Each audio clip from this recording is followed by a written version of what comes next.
माधवपुर गांव में राजू अपनी माँ और अपने पिता मनमोहन के साथ रहता था। राजू बहुत ही आलसी इंसान था। वो कोई काम धंधा भी नहीं करता था, बस पूरा दिन या तो सोता रहता या फिर अपने आवारा दोस्तों के साथ इधर उधर घूमता रहता था। उसके पिता और उसकी माँ उसकी इन हरकतों की वजह से बहुत परेशान थे।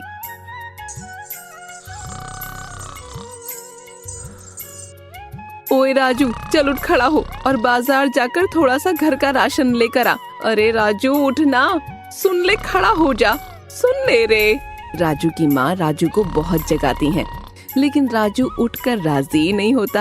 अरे उठ जा ओए राजू, उठ, तुझे सुनाई दे रहा है कि नहीं? उठ। अरे क्या है माँ, थोड़ी देर सोने दे, बहुत तेज नींद आ रही है। अरे घड़ी में समय देख कितना हो रहा है, मुझे बाजार से राशन ला कर दे।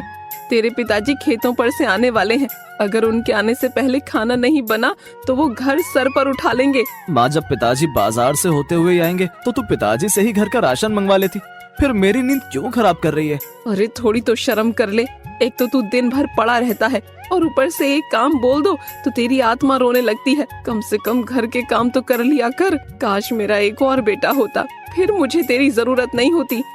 माँ, तू और पिताजी हमेशा मेरे पीछे पड़े रहते हो। चल अब जल्दी से तू खड़ा हो जा और मुझे ज्यादा ज्ञान मत दे, और जाकर राशन का सामान लेकर आ। और सुन, अगर तू सामान लेकर नहीं आएगा तो मैं तुझे खाना नहीं दूंगी खाने को, इसलिए खड़ा हो जा और जल्दी से जाकर सामान लेकर आ। माँ देख, तू इतना बोल रही है तो आज जाकर ये राशन का सामान ले आऊंगा, लेकिन हाँ, दोबारा ये राशन लाने के काम मुझसे मत करवाइयो। मुझे काम करना पसंद नहीं है, मेरे दोस्त मुझ पर हंसते हैं। हाँ, तू तो बड़ा सेठ का बेटा है ना, जो तुझे घर के काम करने में शर्म आती है। और वो जो तेरे दोस्त तुझ पे हंसते हैं ना, वो भी तेरी तरह ही आवारा है और कोई रईस खानदान के बच्चे नहीं है। चल जा और ज्यादा फालतू मत बोल और जाकर राशन लेकर आ।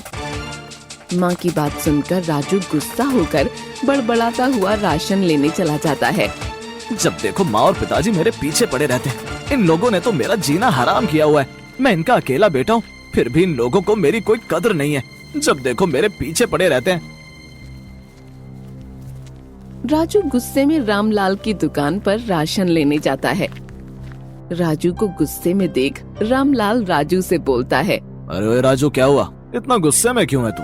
अरे रामलाल चाचा, अब आप मेरा दिमाग मत खराब करो, वैसे ही मेरे घर वालों ने मेरा दिमाग खराब किया हुआ है। अरे इतना भड़क क्यों रहा है तू? क्या हुआ, तूने फिर से मनमोहन से डांट खा ली क्या? अरे चाचा, मैं तो परेशान हो गया हूँ। माँ पिताजी जब देखो मेरे पीछे पड़े रहते हैं, जब देखो मुझे कोई ना कोई काम बताते रहते हैं। अरे राजू, तू उनकी इकलौती औलाद है, अगर तेरे अलावा उनकी कोई और औलाद होती तो वो तुझे नहीं बोलते। रामलाल की बात सुनकर राजू और गुस्सा हो जाता है। रामलाल चाचा, अब ना आप मेरा दिमाग मत खराब करो और मेरा सामान मुझे दे दो। आज का तो जमाना ही नहीं है, अगर किसी को समझाओ तो उसका अलग ही मतलब निकाल लेता है। रामलाल राजू को राशन का सामान दे देता है। ये ले पकड़ अपना सामान।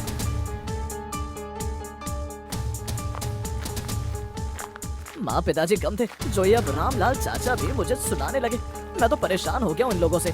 राजू बड़बड़ाता हुआ घर जा रहा होता है कि तभी उसके सामने उसकी उम्र का ही लड़का उससे बोलता है,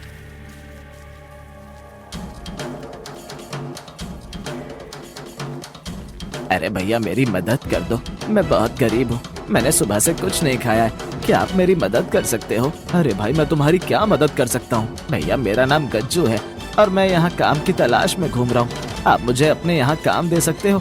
मैं आपके घर का सारा काम कर दूंगा और बदले में बस मुझे आप 2 वक्त का खाना दे देना। मैं आपके घर का बाहर का सारा काम कर दूंगा। गज्जू की ये बात सुनकर राजू खुश हो जाता है और मन ही मन बोलता है, अरे ये तो सही है, अगर मैं इसे अपने साथ घर ले जाऊंगा तो फिर तो मेरे मजे ही मजे होंगे। मुझे फिर घर का कोई काम ही नहीं करना पड़ेगा और मैं फिर आराम से रह सकूंगा। अरे भैया, क्या हुआ, आपके यहाँ घर के काम है तो आप बता दीजिए, मैं आपके घर के सारे काम कर दूंगा। देख भाई गज्जू, काम तो है और मैं तुझे अपने घर में रख भी सकता हूँ, लेकिन देख भाई, तुझे घर का सारा काम करना पड़ेगा और मैं तुझे बदले में बस खाना ही दे पाऊंगा। कहीं बाद में ये ना हो कि तू अपने काम के पैसे भी मांगना शुरू कर दे, क्योंकि मैं ये बात तुझे इसलिए बता रहा हूँ क्योंकि घर जाकर मुझे माँ पिताजी को तुझे रखने के लिए मनाना भी पड़ेगा। अरे भैया, आप परेशान मत हो, आप मुझे बस 2 वक्त का खाना दे देना, बाकी मैं आपका सारा काम कर दूंगा। और रही बात आपके माँ पिताजी की, तो वो तो बस मुझे देखकर ही मुझे काम पर रखने को तैयार हो जाएंगे। ऐसा कहकर राजू गज्जू को अपने साथ घर ले जाता है। अरे माँ कहाँ हो? देखो मैं राशन लेकर आ गया हूँ। माँ माँ कहाँ हो? अरे राजू आ गया तू राशन लेकर। राजू की माँ गज्जू को देखकर बोलती है, अरे तू अब अपने दोस्तों को घर के अंदर भी ले आया। तुझसे कितनी बार कहा है कि अपने दोस्तों को घर के बाहर ही रखा कर। अरे माँ ये मेरा दोस्त नहीं है, इसका नाम गज्जू है। मैं राशन लेकर आ रहा था तो ये मुझे रास्ते में दिख गया। माँ इसने सुबह से कुछ नहीं खाया है। अच्छा तो अब तू किसी को भी घर लेकर आ जाएगा? अरे माँ ये हमारे यहाँ घर का सारा काम कर देगा और बदले में इसे बस 2 वक्त का खाना चाहिए। नहीं, हमें किसी नौकर की जरूरत नहीं है। और वैसे भी हमारे घर में काम ही कितना होता है। नहीं नहीं रहने दे, हमें नहीं जरूरत है। तू बस इसे खाना खिला और भेज दे। अरे माँ तू समझ, इतना अच्छा और सस्ते में हमें कोई काम करने वाला नहीं मिलेगा और ये खेतों में भी काम कर लेगा। और देखना इसे बस 2 वक्त का खाना ही चाहिए। वैसे भी तू तो बोलती है कि अगर मेरा कोई भाई होता तो तू उससे काम करवाती, तो समझ ले कि ये मेरा दूसरा भाई है। ओहो, अब तू इतना कह रहा है तो रख ले तू इसे इस घर में। मैं इतने खाना बना लेती हूँ। ऐसा कहकर राजू की माँ खाना बनाने चली जाती है। अरे गज्जू चलो मैं तुमको हमारा खेत भी दिखा देता हूँ, तो तुम वहाँ पर खेती का काम भी कर लेना।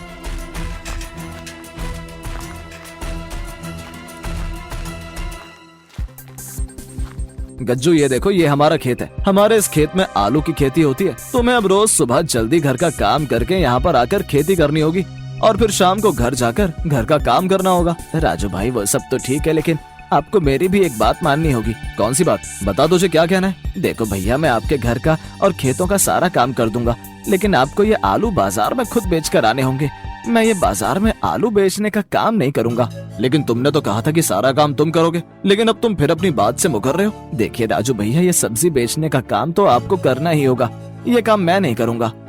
आलू बेचने की बात पर राजू और गज्जू की बहस हो जाती है कि तभी राजू के पिताजी राजू के पास आते हैं।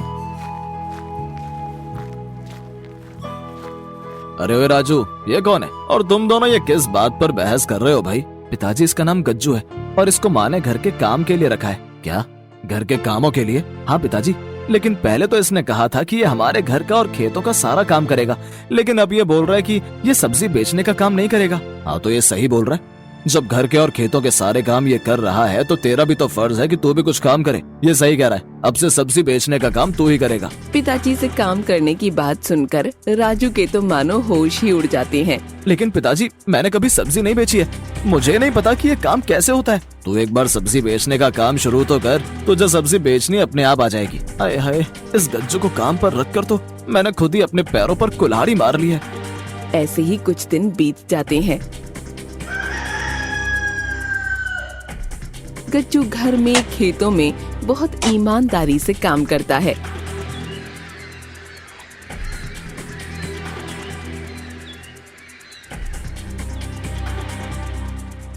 एक दिन, अरे गज्जू बेटा जरा सुन तो, जरा बाहर से मुझे राशन ला देगा?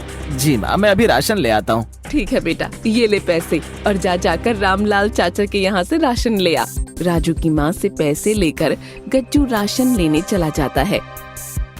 तभी राजू की माँ राजू के पिताजी से बोलती हैं, अजी सुनो ये गज्जू कितना अच्छा बच्चा है ना, घर के सारे काम करता है और आपके साथ खेतों में भी काम करवाता है। हाँ तुम सही कह रहे हो, जब से गज्जू आया है तब से मुझे खेतों में ज्यादा काम नहीं करना पड़ता है, वो सारा काम खुद ही संभाल लेता है। अजी मैं सोच रही थी कि क्यों ना हम गज्जू को गोद ले लें। वैसे भी इसके आगे पीछे कोई नहीं है और हमारे इस घर में ये दोनों भाई मिलकर भी रह लेंगे और क्या पता इसके साथ रह रहकर राजू भी सुधर जाए। हाँ तुम सही कह रही हो, चलो सही समय देखकर हम गज्जू से बात करेंगे। माँ और पिताजी की ये बातें सब राजू चुपके से सुन रहा था। अच्छा तो आखिर इस गज्जू ने मेरे माँ पिताजी को अपनी तरफ कर ही लिया। लगता है मैंने इस गज्जू को घर में लाकर बहुत बड़ी गलती कर दी है। अब मुझे ही अपनी इस गलती को सुधारना होगा, क्योंकि मैं इसको इस घर में हिस्सेदार नहीं बनने दूंगा। अब राजू गज्जू से चिढ़ने लगता है।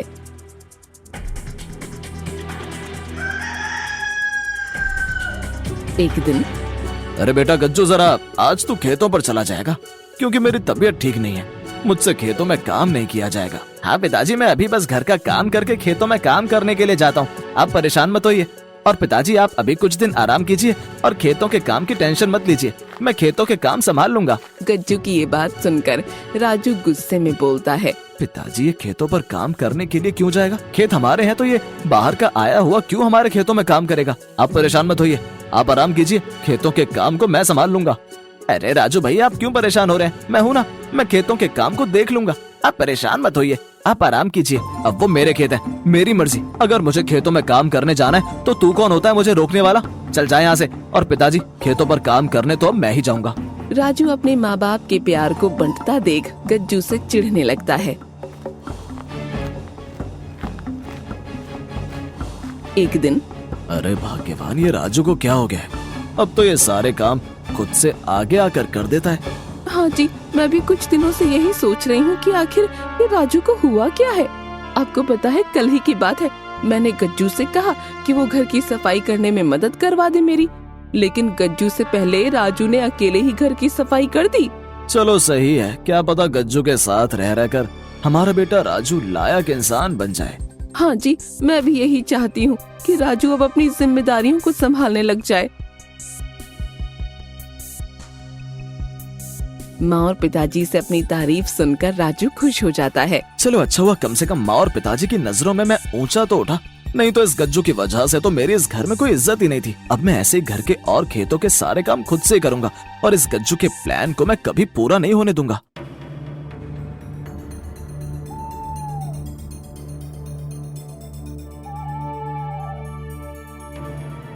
राजू और गज्जू की किसी बात पर बहस हो जाती है कि तभी राजू की माँ और पिताजी वहाँ आ जाते हैं। अरे क्या हुआ है, तुम दोनों ये आपस में लड़ क्यों रहे हो? अरे गज्जू क्या हुआ बेटा, इसने तुमसे कुछ कहा? पिताजी मैंने राजू भैया से बोला कि वो आज यहाँ नीचे सो जाएं, मैं पलंग पर सो जाऊंगा क्योंकि मेरी तबीयत ठीक नहीं है। मेरे खेत में काम करने से कमर में दर्द हो गया, लेकिन राजू भैया बस इतनी सी बात पर मुझसे लड़ने लग गए। अरे ओए राजू, तू रोज यहाँ ऊपर सोता है, आज उसकी तबीयत ठीक नहीं है तो उसे सोने देना यहाँ। माँ और पिताजी को गज्जू का पक्ष लेते देख राजू गुस्से में आग बबूला हो जाता है। पिताजी आप दोनों को हमेशा बस मुझ में गलती दिखाई देती है, मैं आपका ही बेटा हूँ। जब देखो आप दोनों इस गज्जू का पक्ष लेते रहते हो। जो काम ये करता है अब इससे ज्यादा घर के और खेतों के काम मैं करता हूँ, फिर भी आप दोनों इस गज्जू का ही पक्ष लेते हो। अरे राजू भैया आप ऐसे क्यों बोल रहे हो? ये हमारे ही माँ पिताजी हैं, आप इनसे ऐसे बात नहीं कर सकते हो। अबे तू कौन होता है मुझे सीख देने वाला? मैं अपने माँ पिताजी से बात कर रहा हूँ तो तू बीच में बोलने का कोई हक नहीं रखता। ये सब आज तेरी वजह से हो रहा है। और माँ पिताजी, मैं भी तो आपका अच्छा बेटा बन गया हूँ ना। मैं भी तो इस गज्जू की तरह घर के और खेतों के सारे काम करता हूँ, फिर भी आप लोग इस गज्जू का ही पक्ष ले रहे हो। राजू अब ये भी तुम्हारा भाई है और तुम उससे ऐसे बात नहीं कर सकते। माँ मैं इससे अपना भाई नहीं मानता हूँ। और हाँ ओए गज्जू, तू इस घर में अब नहीं रह सकता है। मैं ही तुझे इस घर के अंदर लेकर आया था, तो अब मैं ही तुझे इस घर से निकाल रहा हूँ। निकल जा मेरे घर से। अरे राजू भैया मैं अब कहाँ जाऊँगा? मेरा तो आप लोगों के अलावा और कोई भी नहीं है। मुझे नहीं पता, तू हमारे इस घर से निकल जा। राजू गज्जू को अपने घर से बाहर निकाल देता है। अबे ओए राजू, तूने ये गज्जू के साथ अच्छा नहीं किया। उसे तो तू ही घर में काम करने के लिए लेकर आया था ना। बता अब ये घर के और खेतों के काम कौन करेगा? माँ तुझे यही दुख है ना कि घर के और खेतों के काम कैसे होंगे, तो इसकी चिंता तू मत कर, ये सारे काम मैं कर दूंगा। ऐसा कहकर राजू अंदर चला जाता है।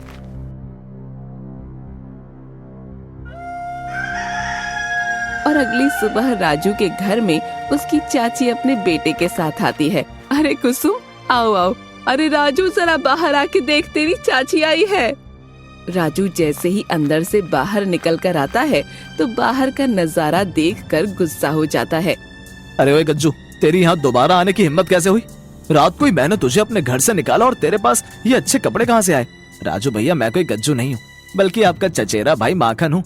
मुझे तो यहाँ ताई जी ने बुलाया था, आपके आलस की वजह से ताई जी और ताऊ जी बहुत परेशान थे, तो आपको सुधारने के लिए हम तीनों ने मिलकर एक प्लान बनाया था जिससे आप सुधर जाओ। माखन की ये बात सुनकर राजू हैरान हो जाता है।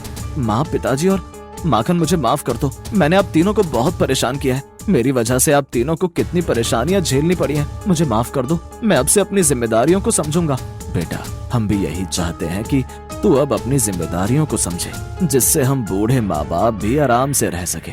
माँ पिताजी अब आप देखिएगा कि मैं कैसे आप दोनों का ध्यान रखता हूँ और अपनी जिम्मेदारियों को पूरा करता हूँ।